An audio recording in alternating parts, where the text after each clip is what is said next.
Olá, gente boa, tudo bem? Sou o Carlos Fernando e eu tô aqui para mais um vídeo e hoje eu quero falar sobre finanças através da perspectiva bíblica.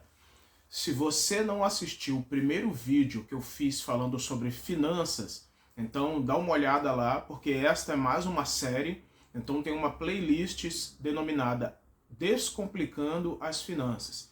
E eu quero falar hoje mais uma vez a respeito disso. Mas antes de entrarmos aqui no tema do vídeo, eu quero te pedir, se inscreva no canal, deixa o teu like, ativa as notificações, isso é importantíssimo, e compartilha aí para a maior quantidade de pessoas que você conheça, porque certamente este é um tema que muitas pessoas precisam ouvir essa mensagem para elas saírem da escravidão financeira e elas andarem de uma forma muito mais saudável com as suas finanças. Mas antes eu quero te contar a minha história, uma parte da minha história, porque no vídeo anterior eu contei, então eu quero contar mais uma parte da minha história a respeito de finanças. Quando eu tinha meus 20 e poucos anos, eu já era cristão, já congregava, era membro de uma igreja evangélica e, como todo membro, todo cristão fiel, eu dava o dízimo, né? Mas eu dava o dízimo de uma forma que eu achava que tinha que dar. Eu não tinha ainda todo o entendimento a respeito daquilo, né? Dessa prática bíblica. Então, eu dava o dízimo do valor que eu achava que tinha que dar. E na época, poxa, há 25 anos atrás, mais de 25 anos atrás, eu usava cheques, né? Não sei se ainda é usado hoje em dia, ou se quem está vendo esse vídeo conhece essa forma de pagamento. E eu fazia lá um cheque, eu entregava lá na igreja, botava no envelope, tinha o meu nome e tal. Só que, passados alguns dias, para minha infeliz surpresa, a tesoureira da igreja, ela chegava para mim e era uma pessoa muito polida, muito educada mesmo, falava sempre num tom de voz baixo, e ela chegava para mim, me chamava e com toda a educação e até envergonhada, acho que mais vergonha do que eu, ela falava: irmão Carlos, olha aqui, eu acho que deu algum problema com o teu cheque. Porque certamente ela foi lá no banco para descontar e para pegar o dinheiro para a igreja e o cheque voltou. Bom, o cheque não tinha fundos. Eu não tinha dinheiro na minha conta para cobrir aquele cheque. Eu olhava assim aquele talão de cheque, eu olhava para ela e eu falei: eu vou ver qual foi o problema. Mas eu sabia qual era o problema. Não tinha dinheiro. Por quê? Eu não sabia administrar minhas finanças. Eu não tinha educação financeira, inteligência financeira. Se você for no vídeo anterior, onde eu falo sobre finanças, você vai ver o que eu conto ali a respeito disso. E aqui é mais uma coisa. Então não foi nenhuma nem duas vezes, foram várias vezes que isso aconteceu. E eu sempre ficava muito envergonhado com aquilo. Mas não havia mudanças da minha parte. E hoje eu quero trazer algumas dicas aqui para você lidar com as suas finanças de uma maneira sábia e saudável. Foram coisas que na época eu não aplicava, mas depois, quando eu fui estudar sobre finanças, eu adquiri conhecimento e coloquei ele em prática, eu comecei a viver um outro nível de vida nas minhas finanças, de tal maneira que eu pude ter dinheiro para dar o dízimo da forma correta e não ficar envergonhado com relação a nada. E detalhe, como texto bíblico que a gente vai ver, eu pude fazer coisas ainda maiores com relação à igreja, com relação ao evangelho, mas eu vou falar sobre isso um pouco mais à frente. E antes, eu quero entrar num texto bíblico aqui que eu considero muito importante e que tem tudo a ver com o que nós vamos falar. É o texto da segunda carta aos Coríntios, capítulo 9, versículos 6 ao 12. Então eu vou ler apenas esta porção, mas eu quero te aconselhar a você ler todo o capítulo 9 para que você tenha um entendimento maior a respeito disso, tá? 2 Coríntios 9, de 6 a 12. Diz assim: E isto afirmo, aquele que semeia pouco, pouco também ceifará. E o que semeia com fartura, com abundância também ceifará ou colherá. Cada um contribua segundo tiver proposto no coração, não com tristeza ou por necessidade, porque Deus ama a quem dá com alegria. Deus pode fazer-nos abundar em toda graça, a fim de que, tendo sempre em tudo ampla suficiência, superabundeis em toda boa obra. Grave esse ampla suficiência. 9, versículo 9. Como está escrito, distribuiu, deu aos pobres, a sua justiça permanece para sempre.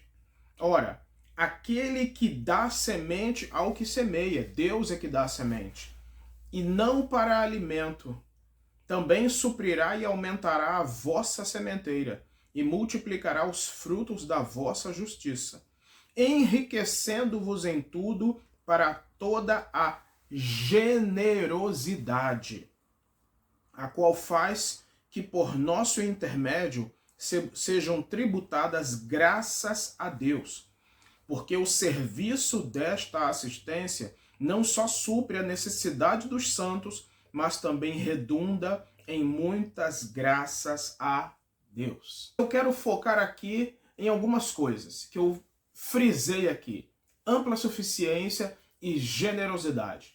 Essa expressão ampla suficiência no grego tem o sentido de toda a suficiência das necessidades da vida.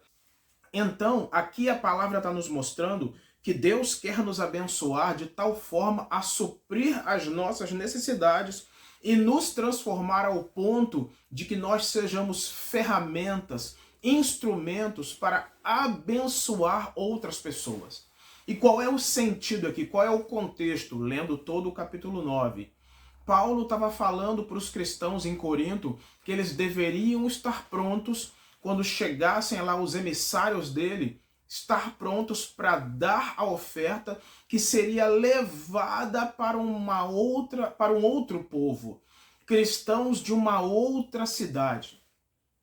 Cristãos de uma outra cidade, de uma outra região e que estavam necessitados. Por quê? Porque se aqueles emissários, aqueles representantes do apóstolo Paulo chegassem ali e não estivessem prontos, aquela oferta não estivesse pronta, poxa, eles não ia ser legal, não ia ser bom. Leia lá o texto, eu estou usando as minhas palavras, tá? Então, Paulo queria que aquele povo, os coríntios, eles continuassem glorificando a Deus através da vida deles. E ele estava reforçando para eles: Deus vai dar para vocês ampla suficiência, vai abençoar vocês de tal forma com que vocês sejam cada vez mais generosos para abençoar aqueles que necessitam. Era isso. Então é isso que Deus está falando aqui para a gente. Ele quer nos abençoar de tal maneira, e eu trago isso para a questão de finanças, financeiramente. Quer nos abençoar, suprir as nossas necessidades de tal forma com que o Senhor nos use para abençoar aqueles que necessitam. E isso é maravilhoso. E qual o princípio que está sendo evidenciado aqui? É o princípio da generosidade. E o princípio da generosidade a gente vai ver tanto no Antigo Testamento quanto que no Novo Testamento. Esse é um princípio de Deus que rege todo o seu caráter e o que ele quer implantar no caráter dos seus filhos.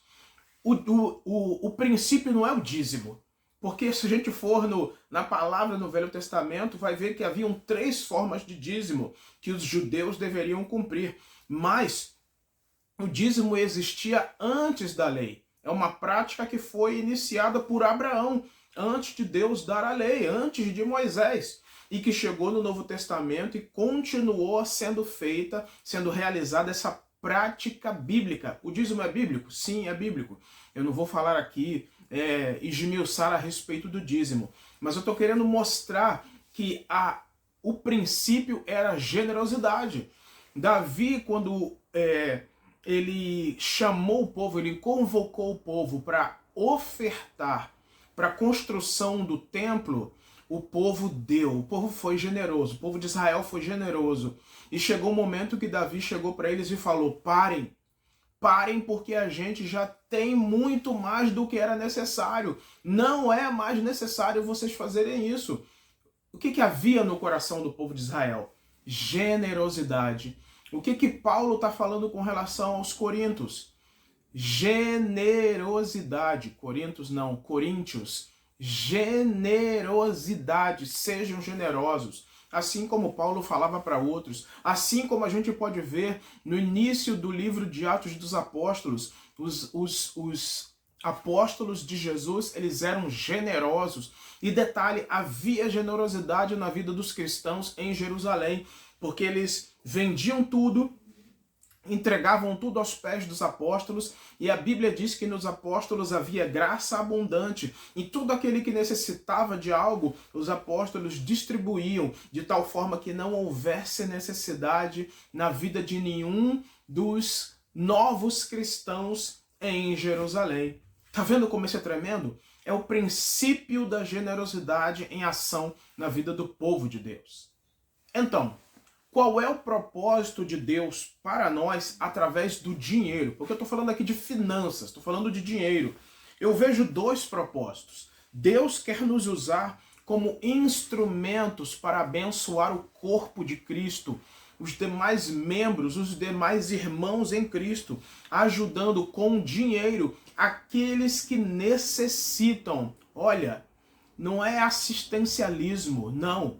É ser abençoador para com aqueles que necessitam, de tal maneira que vai chegar um tempo que eles não vão necessitar, porque Deus vai mudar a sorte deles, eles vão também fazer algo para que haja essa mudança, né? Não é jogar tudo para o colo de Deus, Senhor, está contigo, eu vou cruzar os braços e Deus. Não, não é assim não. Então há uma ação da nossa parte também, mas uma ação sobrenatural da parte de Deus na nossa vida. E outro propósito de Deus para nós através do dinheiro. Deus quer nos usar para financiar a pregação do evangelho no mundo. Existem missionários espalhados por várias partes do mundo. Infelizmente, muitos desses estão com necessidades. Eles têm famílias, eles estão com a vida deles 100% focada em pregar o evangelho. Muitas vezes eles precisam trabalhar um período do dia ou durante todo o dia para prover o sustento da família deles. E isso acaba tirando o tempo deles para pregar o evangelho, para discipular pessoas aonde quer que eles estejam. Eles dependem de nós, dependem do corpo de Cristo, dos demais membros do corpo de Cristo, da igreja na terra. Eles precisam de nós. Então, Deus ele quer nos usar para financiar a pregação do evangelho, aonde quer que seja. Porque eu sei que eu não vou pregar o evangelho na África. Eu sei que eu não vou pregar o evangelho na China, na Coreia do Norte. Eu sei que eu não vou sair em missões aí, até os confins da terra. Mas eu sei que tem gente que Deus usa, que Deus chama, e eles precisam de nós também. Para isso, e aqui é o tema desse vídeo, para isso nós precisamos lidar com nossas finanças de maneira sábia e saudável.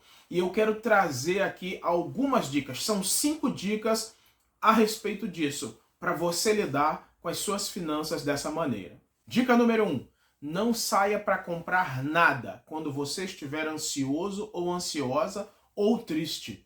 Não faça essa besteira. Por quê?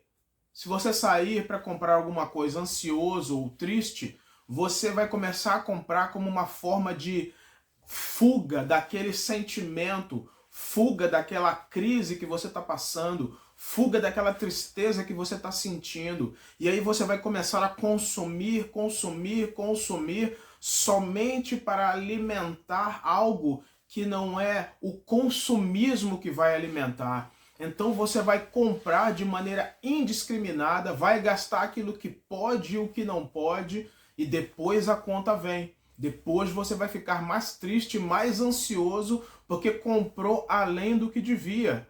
Então, quando estiver ansioso, ansiosa ou triste, vá para a presença de Deus. Depois você pode ler a carta de Paulo aos Filipenses, capítulo 4, versículos 6 e 7. Leia o que Paulo diz a respeito da ansiedade. Faça isso, mas nunca saia para comprar dessa forma, senão a conta vai chegar depois e sempre a conta é muito grande. Dica número 2. Compre somente o que você tem condições de adquirir, sem longas prestações e de preferência à vista. Por que isso?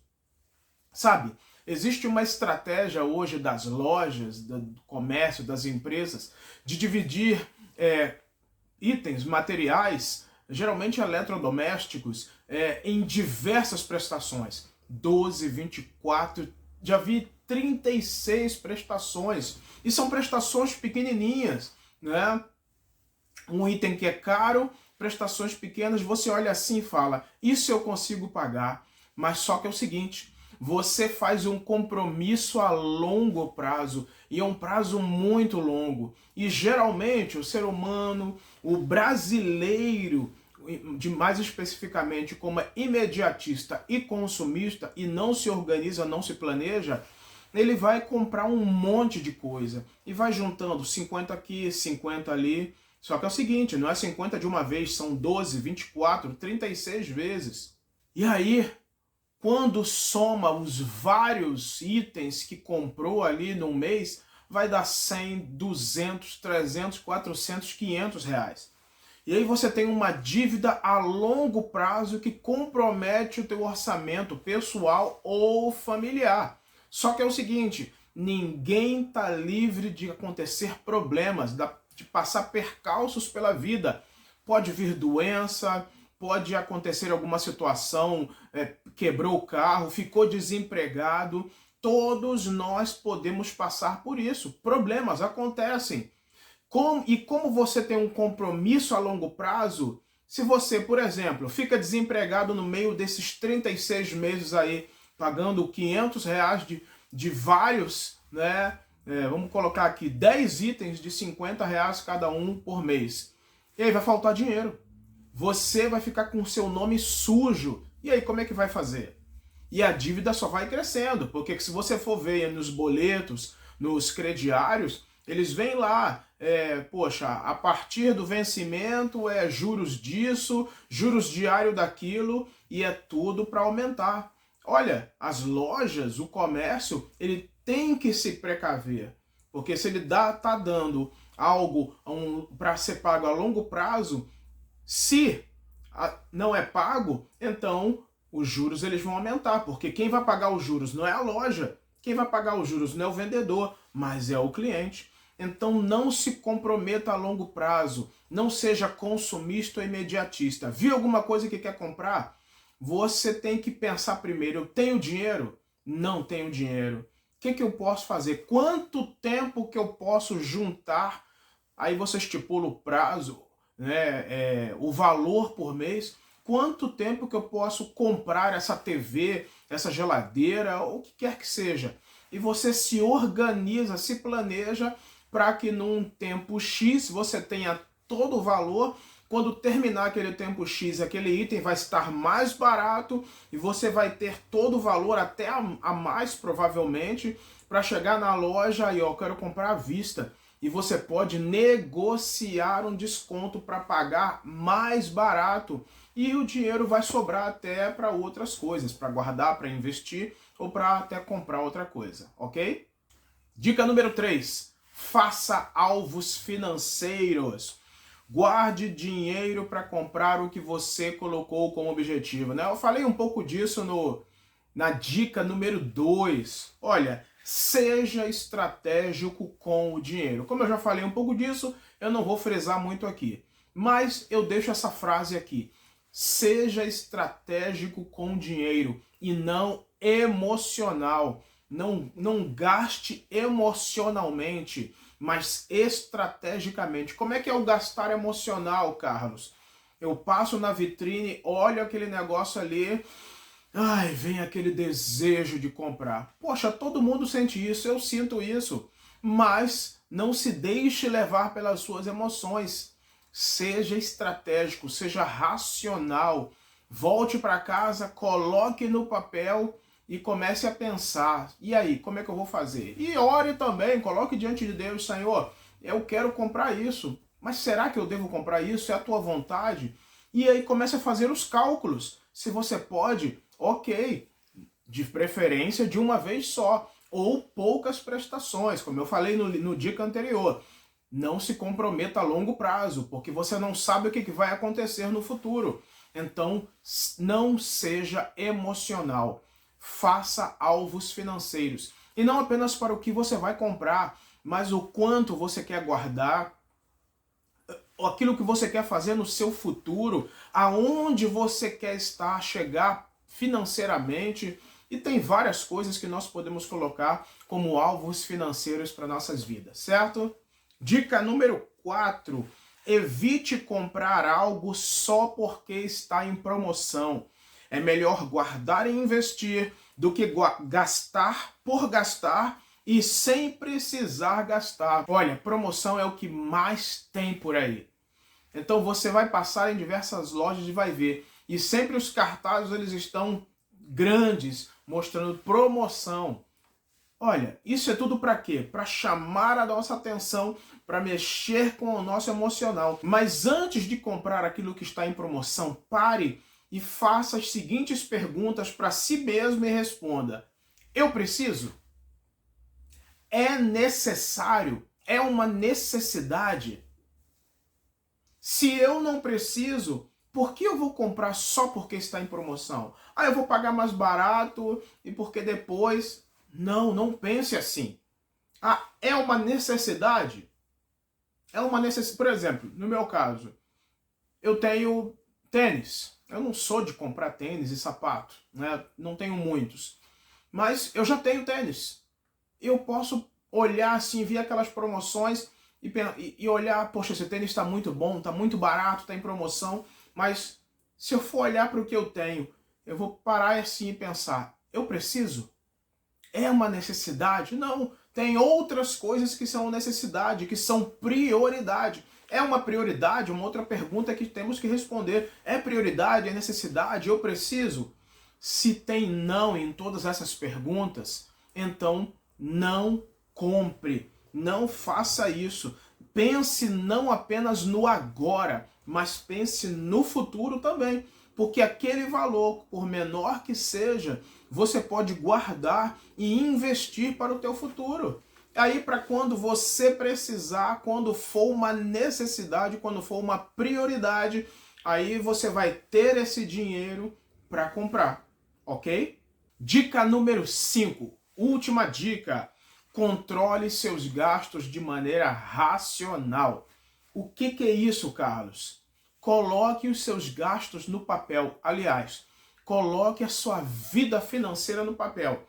Eu sou um cara mais tecnológico, eu gosto de internet, gosto de usar aplicativos e tal. Então eu uso o Excel, eu fiz uma planilha só para mim, né, com as fórmulas. Eu vi, claro, tomei outras como modelo, mas montei a minha, não peguei uma de fora. Montei a minha para mim, que ali eu coloco toda a minha vida financeira. Durante um ano, coloco várias questões.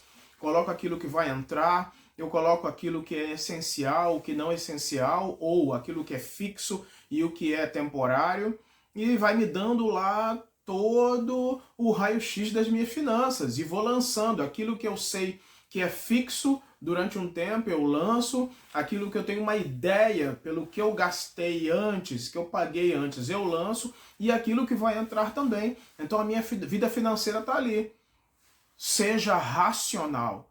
Então se eu for comprar alguma coisa, se eu penso em comprar alguma coisa, se eu quero fazer alguma coisa, ou até algum investimento, eu vou lançar tudo ali primeiro para depois eu fazer a devida compra.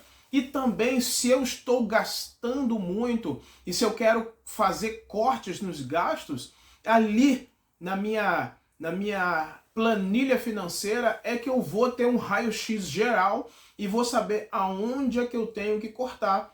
Ah, eu posso cortar aqui, posso cortar ali. Poxa, o cartão de crédito, até tal mês tal coisa. Eu não posso gastar mais no cartão de crédito aqui. Então eu vou segurar para que baixe o valor para que eu possa usá-lo. E usá-lo em último caso, né? Então é preciso fazer isso. Programe a sua vida financeira e construa o seu futuro financeiro.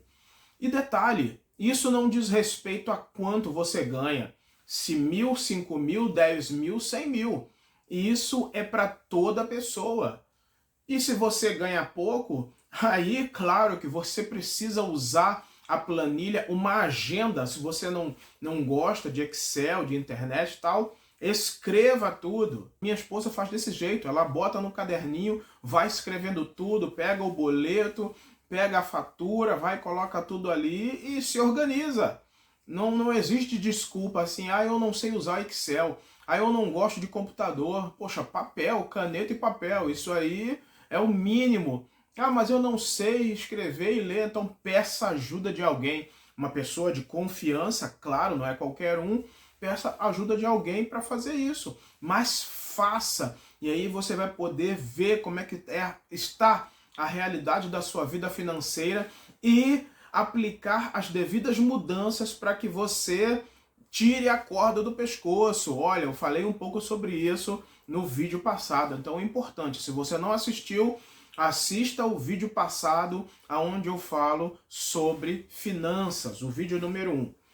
Concluindo aqui esse vídeo, não viva com a vergonha das dívidas e de ser cobrado pelos outros. Poxa, eu vivi isso durante muitos anos. Olha, durante muitos anos. Por quê?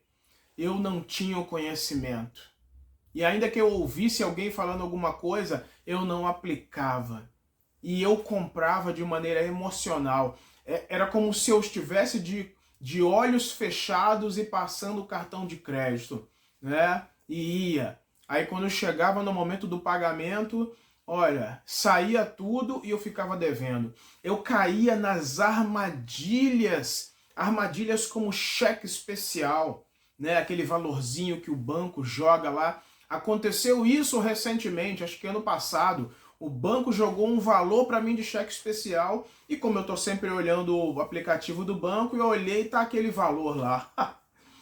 Aí eu falei, não, mas olha só, aqui dentro de mim ficou assim, poxa, é um valor, eu posso usar esse valor para alguma coisa. Mas eu já passei, eu já caí nessa armadilha. E o que eu fiz? Entrei em contato com a gerente e falei, olha, colocaram um valor para mim de cheque especial. Eu não pedi.